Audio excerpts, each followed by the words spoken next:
Right, guys, 4 stories here. Dean, Paul, Keith, and we're reviewing another episode of House of the Dragon. This time we are reviewing episode 4, and the name of the episode is called King of the Narrow Sea, and it was directed by Claire Kilner, if I got that right. So episode 4, so we'll kick in and we'll have a chat about the episode, right? So the end of the 3rd episode, okay, just finished the whole battle. Damon went in, Damon annihilated everyone there. So we're kind of, what was your expectation kind of going into this episode? I knew after basically refusing Viserys' help and achieving his goal without his help, that he was going to come up and cause murder. Yeah. I knew he was coming. He was like the type that goes to a 21st family party looking for an argument with the uncle. Yeah. You know what I mean? he had it in his head. Keith, yourself? Yeah, I thought like I said there, he's gonna cause murder. Like I see at the start there, like he walks in with a crown saying, "I'm the king of the narrow sea." Yeah. More or less saying like, I'm more or less a better king than you are. Whatever you could be like. Yeah, I thought the same myself. You know, I thought it was going to come to a point where Damon, after doing that, he's going to go up and he's going to be like, look, I'm more powerful than you are. I'm willing to defend people. What are you willing to do? Like, push comes to shove, I've no problem killing anyone. You know, so, but that's how we went, right? So we'll take a look into it here, right? So we started off episode 4, right? Now, the start of episode 4 was Rhaenyra. We got to the idea that she's to find a husband now, right? So the start of the episode, it shows that she's looking for a husband. Now, she was given the choice by her father now that she can pick who she wants to marry now. So with this start of the episode, you have her sitting on the chair and you have a line of people looking to give the proposal as, right, why should I marry you? How come I should pick you? Reason why, you know? And that's how the start of the episode goes, you know. She doesn't feel very confident with any of the people that's kind of been there. Things kind of go push to shove. You see people getting stabbed down in the end over it, you know. It was a kid in the end. Blackwater. Blackhorn or something like that. Blackhorn House or something. And he's only a kid, and one of the guys got ticked with him because of how young, and he just went up and stabbed him. You know, I thought that was brilliant. Yes, you know, yes. so but then straight away, I can't say her name. What's her name? Rhaenyra. No, it's the spelling control people. Rhaenyra. That's her name. Rhaenyra. I spell it phonetically. Right, so Rhaenyra, she ends up leaving, right, to go back home. Yeah. So she's finished. She doesn't want to see any more people about the wedding to be husband or anything like that. So she goes back home, right? So she goes back home, and everyone at home, they're all preparing. You see the king, he has his crown on. You see he has a sword. He's over by his chair, he's over by the throne. You see all the knights, you see all the people, they're all gathered, and you're like, right, what's going on? Rhaenyra is watching, and then you see Daemon come in.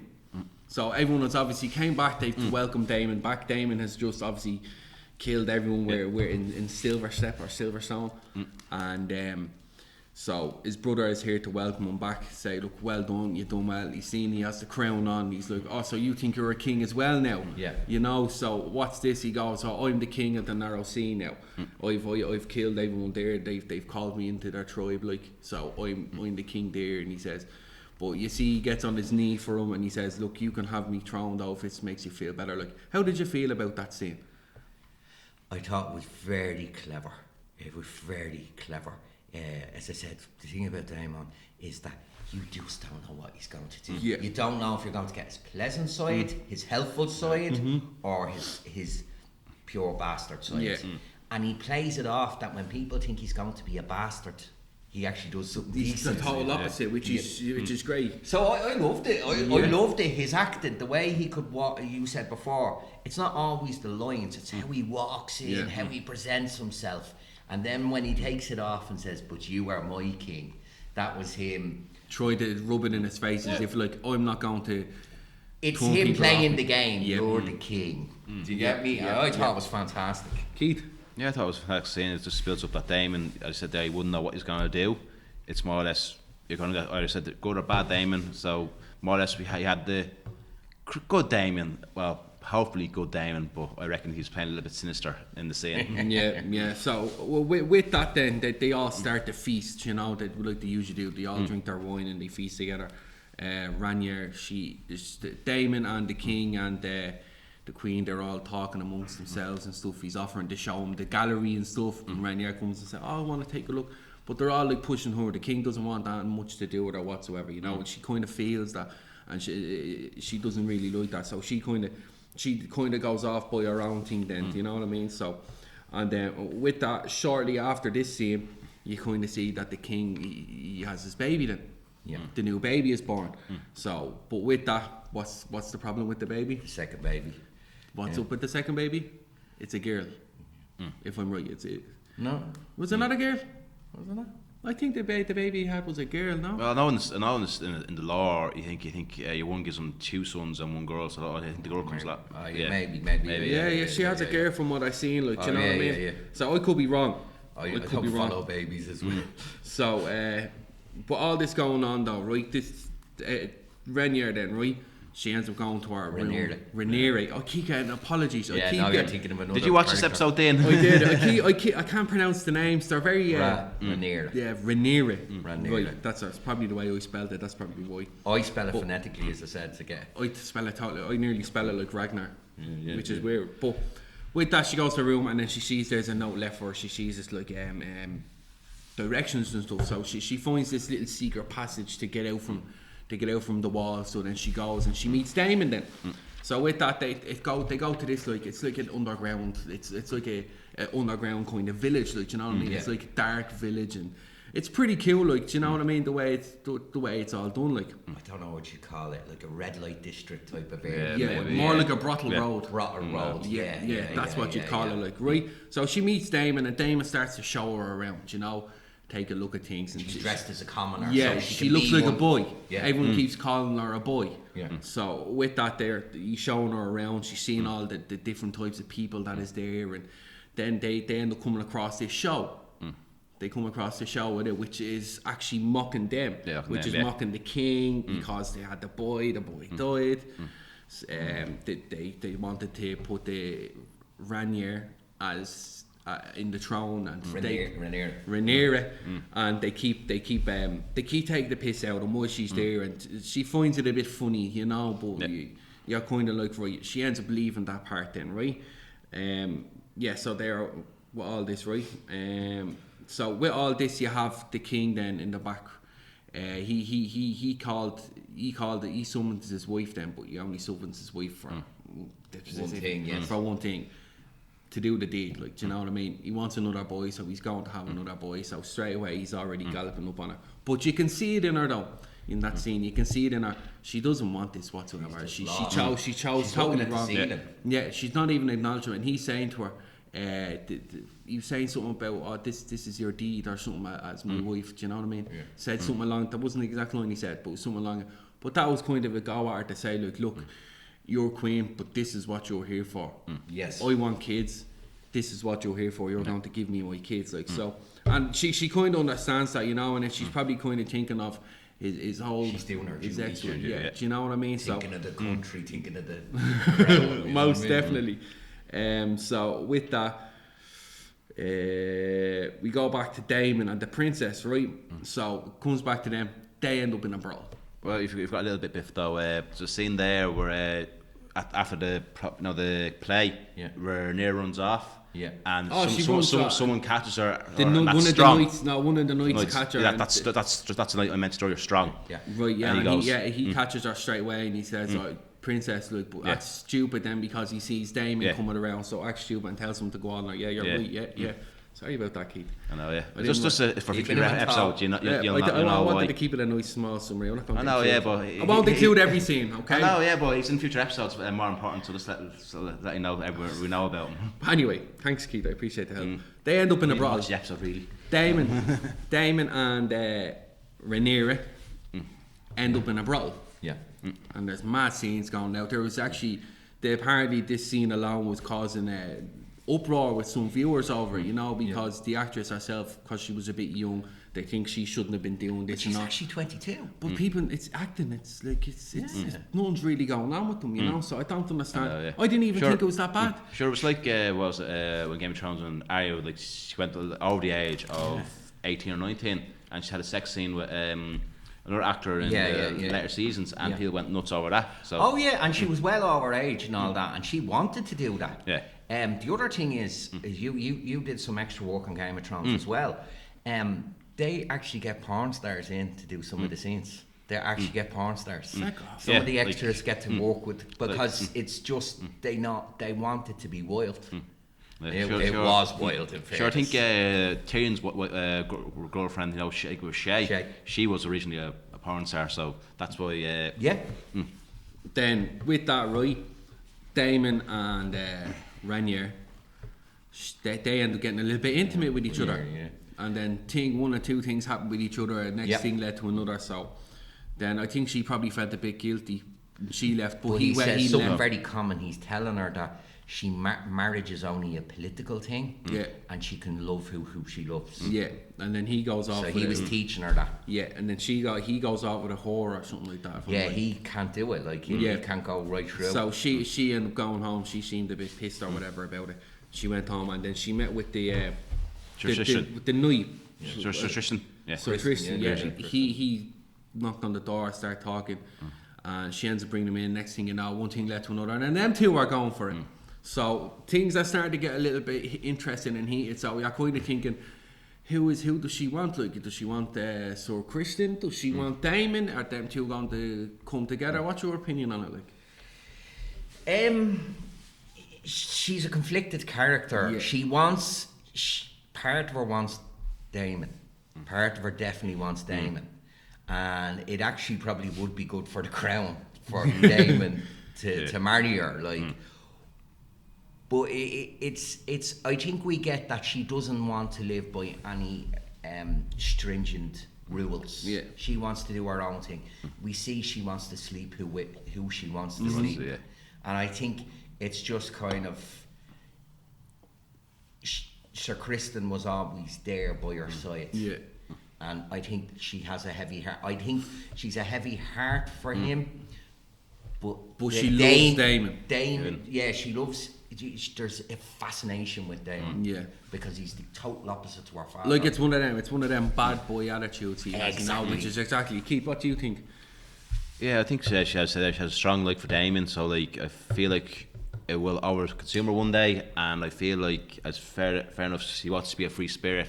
I feel like Sir Tristan is more or less my way of saying I can be free, but I like to be my own person, not devoted and demanded by one person, or asked by one person by it. And as you said already before, like, I know they're uncle and niece, like.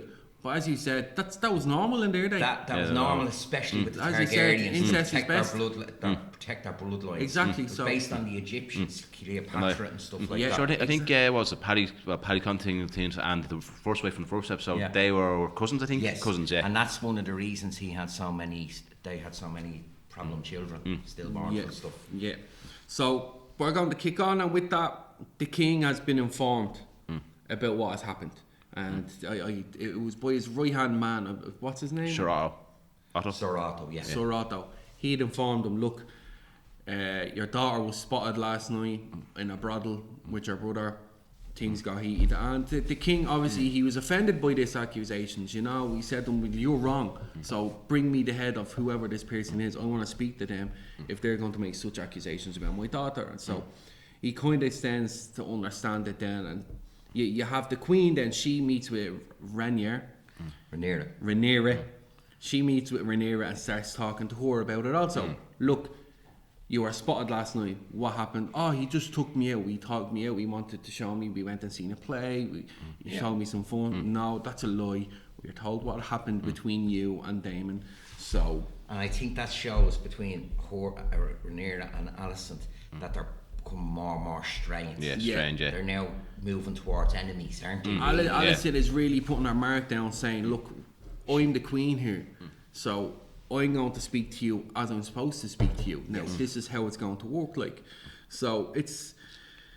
Yeah, so the queen was confronting her anyway about it. she was still denying of exactly what had happened. Yeah. But she admits that, yes, I left the grounds. We went and seen a show. We done this. He brought me out. We had some fun there. So, she was just denying the whole thing anyway. So, but with that, then the king summons Damon. Damon is coming back, and straight away he's grabbed. He's brought straight to the king. Yes. So, with that, you can see the king. He's pissed. He's pissed at this rate. It's his own brother. His own brother coming up and trying to get it on with his daughter. Finds it absolutely disgusting. So with that, you see him. It's a betrayal of trust. Yes. For and him. With that, yeah, it's the first time you actually see the king kind of take a little bit of action. It's not much. Yes. But you see, he hits him, he kicks him, he gets him to the ground, keeps kicking him, puts a knife to him. You know, and this is kind of the first scene where you kind of see the king kind of lose his cool a little bit. You know, you see him. And Damon, he's just lying there. He's taking what's coming to him. You know, it's like as if right, fair enough. He kind of knew something was coming. Yeah, he knew. So he's like, right, I'll take what's coming to me. It's my own fault. So that's how it works. But well, as he has the knife to Damon's throat, Damon says to him, "Look, you owe me a favour for what I done for you. So this favour is, I want your daughter. Yes, I want your daughter in marriage, okay? And in return, you can have the House of the Dragon." That's what he said. And the king wasn't happy with this, didn't like it, so told him, "Look, you go on, you do what you do, right? Go back to so, Vale. Yeah, go on, good luck, we don't want you here anymore, right?" So then the king and his daughter are now talking. They've met up, they're now talking now, right? So he's telling his daughter about the marriage situation. He said, "You have to marry Salano Valerina." That's I could have said that wrong. He's the son of the sea snakes. Give us a look. I probably wrote it wrong, Paul. What did I call him? Sailor. That his name, you know what I'm on about, yeah? It's like, yes, Sailor. Yeah, you see, Sailor, the fellow with the sea smoke. Yes, that's exactly. And he's the son of the sea snakes. So the king wants her to marry him because with the two families put together, he feels that they'd be very powerful. They'd be powerful by sea and they'd be powerful on land. Yeah. That's how he sees the aspect. And he's telling her, "Look, you have to marry him now. You don't have a choice in this anymore. I gave you your option to pick who you wanted, and you're totally going the opposite way as we feel it should be going." Can I say though, do you not understand what he said? He did give her the freedom to make a choice. And now she's seen, and I know in this world it's different for men and women. She's seen as a dirty stop out and the talk of the town. Yeah. And he's like, "I gave you freedom. I gave you trust, and now you just threw it back in my face." Especially with somebody that's trying to absorb me. Yeah. You know, so he is really... He's pissed because he understands the concept. If they're to marry, he'd be next in line for the throne. Do you know what I mean? So he doesn't want that. He doesn't want Damon part of the throne whatsoever. So he believes Damon will ruin everything. The country. Yeah. So with that, then the king has met with Otto. If I'm correct, that's his name. Has met with Otto. Otto Hightower, yeah. I tried to understand the conversation that the two of them had, but I think it's hard to kind of get a grip. I felt as if he's trying to tell him, "Look, you knew what was happening with my wife. Now I'm with your daughter, with the kids and stuff." I kind of got a hard understanding as to what he was trying to tell him. He's looking at Hightower as a man that jumped position by becoming hand of the king. Now his daughter is married to the king. Yeah. His grandchildren are going to be heirs to the throne. Yeah. So he believes that Hightower is only saying this to get Aegon as heir, because the thing about Viserys is he does not want to be told that Rhaenyra will not be queen. Yeah. He does not want to be told. And we've got this scene where he thinks Hightower is trying to manipulate him. But what he doesn't realise is Otto is saying basically the hand of the king sometimes has to tell things that are uncomfortable. And that's something we've seen in previous episodes. If it's bad news, he says feast, drink. Yeah, you know? Exactly. So with that, it's going to come to a close on the episode, which wasn't a bad episode. So how do you think the episode went? After episode 3, that was action packed.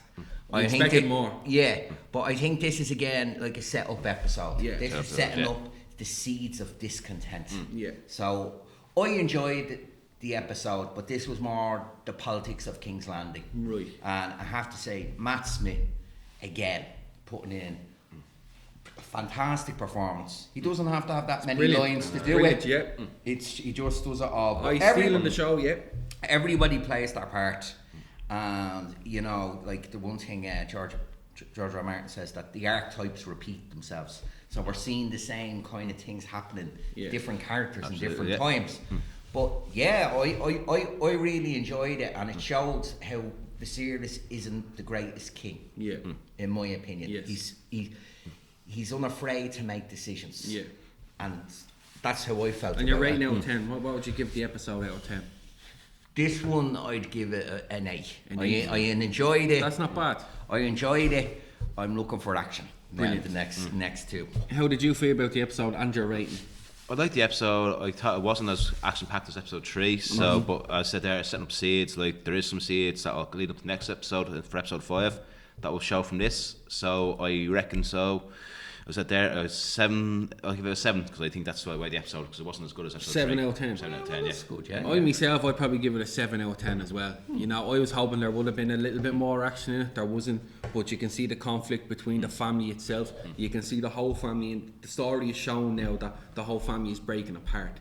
You know, it's a point where Rhaenyra she doesn't want what her father wants her to do. He wants to pick who she's marrying. You know, I think the king, he is very afraid of his brother. Yes, he is. That's the biggest fear, and you're seeing a lot of that in this episode. He's So afraid he will destroy the realm. So it's still a good storyline to the episode. It's plant, as you said, it's planting little seeds in for future episodes. So we'll have to see how the next episode goes. So I suppose. Oh yeah. Brilliant. So I think we'll give it a wrap on this episode. Yeah. This No worries. So don't forget, like, subscribe. 4 Stories Dublin. Sorry, Dublins.